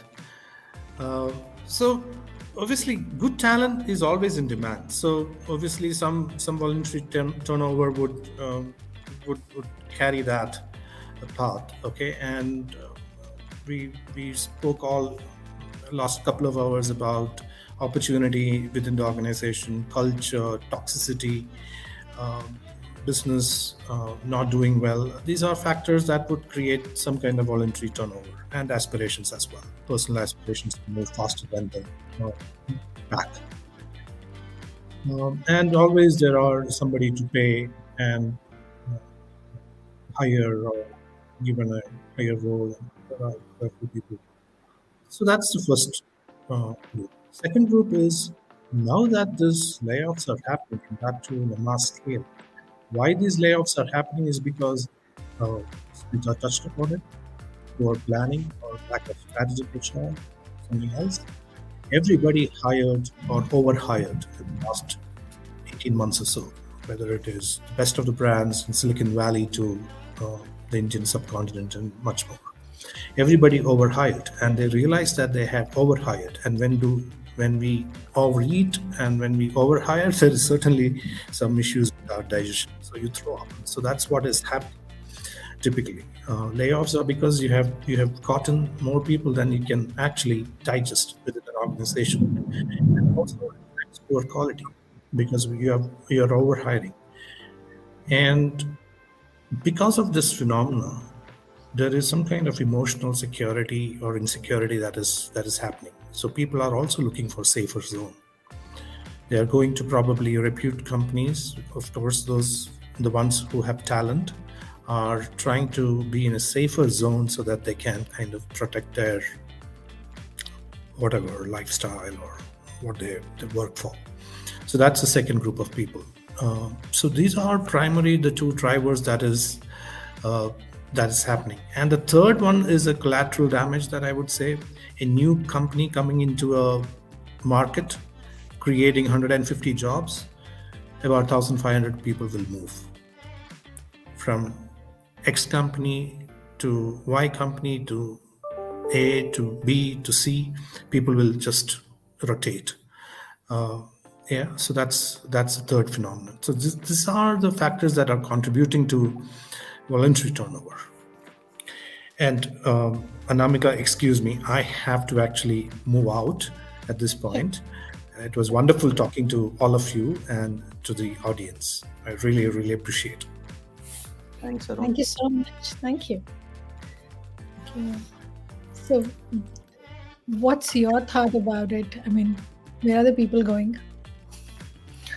So it's a tricky question. There is no single answer, and as Arun rightly put it, there are the so-called reservists who were patiently waiting on the sidelines to say, "Chalo, इनका ये निकलने दो, फिर पहले पूरा गंदगी निकल जाए." As he said, you eat too much, you will throw up. But when you throw up, you still create some space, and in that throwing up, some good talent also moves out because they are afraid, they are scared of what will happen. So unfortunately, the way in which the things have happened is not in the best of the candidate or the talent's interest. But that's how some organizations have done it. But if you were to ask me, there were many organizations who wanted a talent who would come at my terms. But then the knowing the demand supply challenge, interesting concept is people say there are no jobs, and we as HR professionals say we don't have talent. Now there is a big gap somewhere, right? It cannot happen. And Smita will agree that when a college educates a student, they expect 100% placement. they would want every student to be placed, but the reality is it doesn't happen. So somewhere there is a huge mismatch, and because of what's happening around in the ecosystem today, there's a sort of a I would say forced balance that is getting created. So people have realized that it is good to go back to traditional companies who are not so, audacious in the way they pamper. They don't give you a Mac, not even a burger, right? They just say you come, you probably have poha once in a while, that's for celebration. But people have realized the importance of the long term vision rather than looking at something short. A case in point, I was at a large event about 2 months ago, and one company was promoting itself excessively, and I was interested. So I went across, had a quick conversation, and we were looking at probably adopting some of the tools that they had. And guess what? In about 2 months' time, after all that audacious, expensive presentations that they made, the company laid off more than 15,000 people across. And imagine if I were a customer and I would have purchased that product or tool, I would have been left in the lurch. So somewhere it is said that you need to take time to make decisions, even whether it is onboarding to a company today. Unfortunately, talent across geographies are running around with multiple offers. I think I never had more than one offer ever. Once I took an offer, that was it, right? I had a very tricky situation where I took an offer. The company didn't want to leave me, so they increased my salary so much that it was much more than what the other company was offering. But since I had made a commitment, I had to stick to it. I think those are some of the core ethics which needs to come back, and people will realize organization who adhere to ethics, business excellence, who follow a steady approach rather than overdoing certain things. That is where these people are going, because they know for sure, at least when it comes to a situation like what happened recently in terms of layoffs, the organization will first focus on identifying what other cost saving measures can we look at. What is it that we can do to avoid getting into this?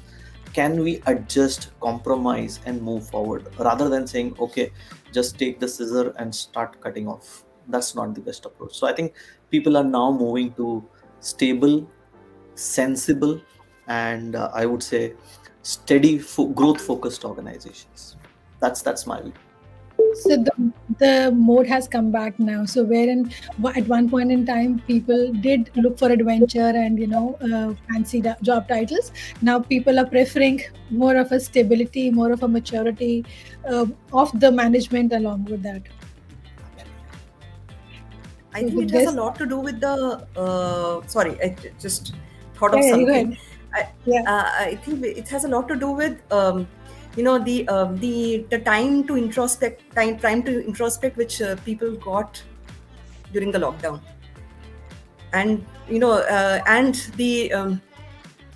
people have thought about what is most important for them, what is most important for their happiness, what kind of life they want. So I think they got some time to introspect, and that has also led to some voluntary you know uh, resignations.